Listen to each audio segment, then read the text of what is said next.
விமர்சகர் திரு சுமன் சி ராமன் நம்மிடையே தொலைபேசி வாயிலாக இணைகிறார்.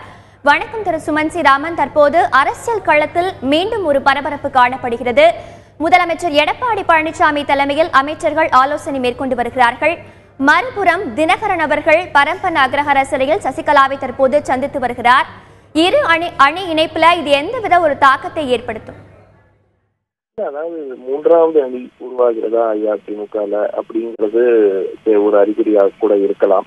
அத என்ன ஒரு சிக்கல் இருக்கு அப்படின்னு பாத்தீங்கன்னா, இங்க இந்த இணைப்பு இரண்டு அணிகளுக்கிடையே இணைப்புக்கான வாய்ப்புகளை இந்த மூன்றாவது அணி உருவாகுவது நாள் அதிகரிக்குமா இல்ல குறையுமா அப்படின்னு பாத்தீங்கன்னா, ஒரு விதத்துல பாத்தீங்கன்னா இந்த இணைப்புக்கான சாத்தியக்கூறுகளை அதிகரிக்கக்கூடிய வாய்ப்பு இருக்கிறது.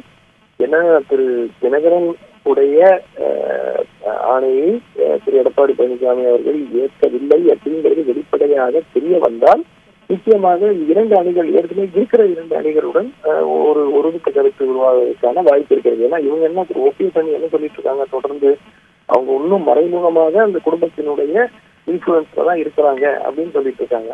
அது இல்லை என்று ஓரளவுக்கு நிறுவனம் ஆனால் இரண்டு அணிகளுக்கு இடையே இணையும் வாய்ப்பு இருக்கிறது. ஆனால் அதற்கு பொறுத்திருந்தான் பார்க்க வேண்டும். திரு எடப்பாடி பழனிசாமி மற்ற அமைச்சர்கள் என்ன முடிவு எடுக்கிறாங்க, அவங்க இண்டிபெண்டா செயல்பட போறாங்களா அப்படிங்கறத பொறுத்திருந்துதான் அந்த நிகழ்வு அப்படிங்கறத சொல்லலாம். திரு சுமன் சி ராமன், இப்போ தினகரன் அவர்கள் ஜாமீனிலிருந்து வெளியே வந்த பிறகு பத்திரிகையாளர்களை சந்தித்தார்.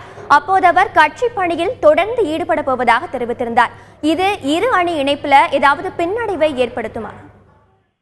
இல்ல, அதான் நான் ஏற்கனவே சொன்ன மாதிரி அந்த அவருடைய ஸ்டேட்மெண்ட்டுக்கு பரவலாக ஒரு 3 மாத காலத்துக்கு முன்பு இந்த மாதிரி ஒரு ஸ்டேட்மெண்ட் வந்திருந்தீங்கன்னா நிச்சயமா அமைச்சர்கள் வரவேற்றிருப்பாங்க. ஆனா யாருமே வாயை திறக்கல. யாருமே அமைச்சர்கள் இது நாங்கள் வரவேற்கிறோம், அவர் மீண்டும் வந்திருக்கிறார், மீண்டும் கட்சி பணியில் ஈடுபட வேண்டும் என்று பெருமளவுல ஒரு வரவேற்பு இருந்த மாதிரி தெரியல. எல்லாருமே முதலமைச்சர் பதில் சொல்லுவாரு, அதை பத்தி நம்ம எந்த கருத்தும் தெரிவிக்க விரும்பல அப்படிங்கிறாங்களே தவிர யாருமே வெளிப்படையா இதை நாங்கள் வரவேற்கிறோம், அவர் மீண்டும் கட்சி பணியில் ஈடுபட வேண்டும்னு சொல்லல. அதிலிருந்தே ஒரு நமக்கு அவங்களுடைய நிலைப்பாடு எங்க இருக்கு அப்படிங்கிறதுக்கு ஒரு க்ளூ இருக்கு.